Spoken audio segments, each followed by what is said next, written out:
Aluminium accessory pulleys. Are they any good? Well, we're going to find out.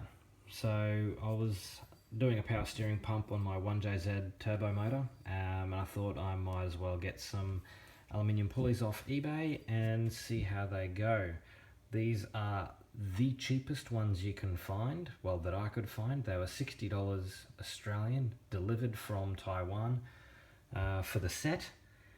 So you've got an alternator one there, the water pump pulley there, and the power steering pulley here.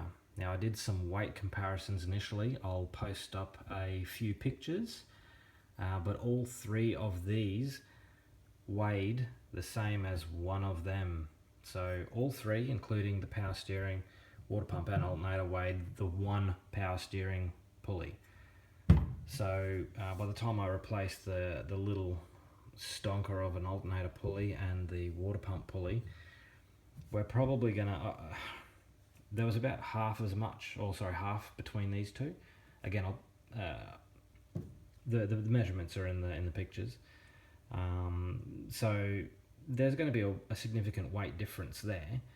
Now, whether or not that actually translates into real world horsepower, there's stuff all over the internet saying yes, no, yes, no. Mostly yes. I've done a dyno run on the car a few months back now. It'll almost be irrelevant if I took it to the same dyno again, given that the dyno operator that I went to actually has a hub dyno now, not a conventional dyno that runs on the tyres. So it'll almost be useless me going back when we're talking that it might make a 3% power increase. That sort of difference would be the difference that you'd expect if you dynoed or tested a car on a hot day or a cold day, or a few months apart in different seasons, or if it was a different dyno shop or a different dyno operator, you would expect a few percent difference anyway. So I don't think I can actually do a back-to-back run. So it might be irrelevant, but for what it's worth, they'll definitely make the engine bay look a little bit nicer. Have some nice billet aluminium anodized pulleys in there. They came in a couple of colours, but I thought blue would be the most, I suppose, suitable for my engine bay. So yeah, for what they're worth, I can't see any reason why you wouldn't put them on there. I wouldn't use one of these cheap crank pulleys.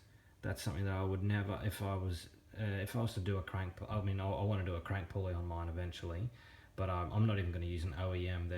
As far as I'm concerned, OEM's great for standard power, standard setups, all that sort of stuff. For anything aftermarket, you want a like an ATI or a Ross Tough Bond or just a good aftermarket proper balancer for your crank, and that'll go on any engine. Any build, any engine. It's cheap insurance. They're worth their weight. Ask any engine builder and they'll tell you the same thing. So yeah, so these accessory pulleys though, what's the worst thing that's going to happen? Honestly, you lose a fan belt. For $60, I'm going to try it. I'll report back any findings. As I said, they look as good as any of the brand name ones that I've seen. They're all billet, they're definitely CNC'd. They're not made by hand. You wouldn't make them by hand for the price that I paid for them.